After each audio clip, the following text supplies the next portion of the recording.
कश्मीर मुद्दे पर भारत में सियासी घमासान छिड़ गया है। राजस्थान प्रदेश कांग्रेस कमेटी के अध्यक्ष गोविंद सिंह डोटासरा ने कश्मीर मुद्दे पर अमेरिकी मध्यस्थता की चर्चाओं को लेकर केंद्र की नरेंद्र मोदी सरकार पर तीखा हमला बोला है। भारत पाकिस्तान के बीच कल सीज फायर का ऐलान हुआ था।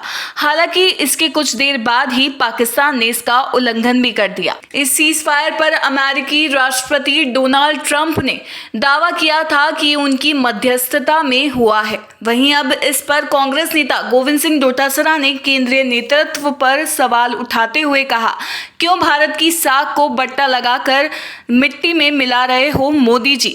डोटासरा ने एक्स पर एक पोस्ट लिखी। इसमें डोनाल्ड ट्रंप द्वारा की गई पोस्ट का स्क्रीनशॉट था। इसके साथ ही कैप्शन में डोटासरा ने कई सवाल उठाते हुए केंद्र की भाजपा सरकार पर निशाना साधा था। डोटासरा ने लिखा, क्यों भारत की साख को बट्टा लगाकर मिट्टी में मिला रहे हो मोदी जी। कश्मीर पर कैसी मध्यस्थता और अमेरिका होता कौन है ये कहने वाला। डोटासरा ने लिखा, कश्मीर भारत का अभिन्न अंग था, है और रहेगा। हमने कश्मीर पर आज तक किसी को मध्यस्थता नहीं करने दी और ना ही आगे अंतर्राष्ट्रीय दखल मंजूर करेंगे। होता है तो मैं समझता हूं कि आज हम इतने सक्षम है, हमारी सेना इतनी सक्षम है, पूरा प्रतिपक्ष जब साथ में है तो किसी दूसरे की पंचायती नहीं होनी चाहिए। और जो आतंकवादियों को पनाह दे रहा है या जो आतंकवाद पनपा रहा है और हमारे लोगों की, निर्दोष लोगों की हत्याएं कर रहा है, तो वो उसका बदला भी पूरी तरीके से लिया जाना चाहिए और भविष्य में इस प्रकार की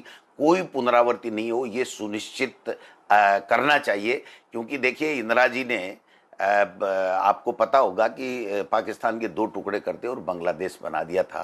तो मैं समझता हूं कि हिंदुस्तान को कम करके कोई दुनिया में कोई भी देश अगर आंक रहा है तो वो गलती कर रहा है। हिंदुस्तान किसी भी रूप में कम नहीं है।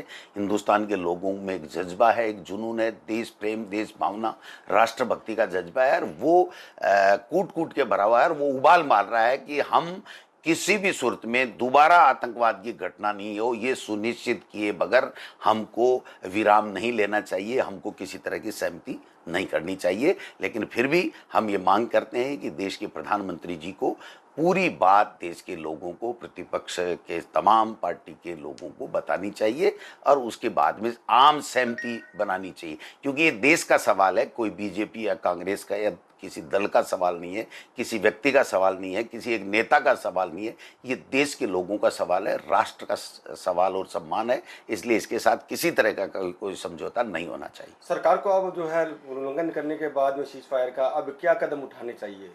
देखिए, सबसे पहले तो जो आज तक की स्थिति बनी है उसके बारे में पूरे प्रतिपक्ष के लोगों को और लोकसभा के माध्यम और राज्यसभा के माध्यम से देश के जनप्रतिनिधियों को और देश के बच्चे को ये बताना चाहिए कि ये हुआ है और आगे से क्या कार्य योजना सरकार ने बनाई है कि दोबारा इस तरह की आतंकवादी घटना नहीं होगी। ये सुनिश्चित करना जरूरी है।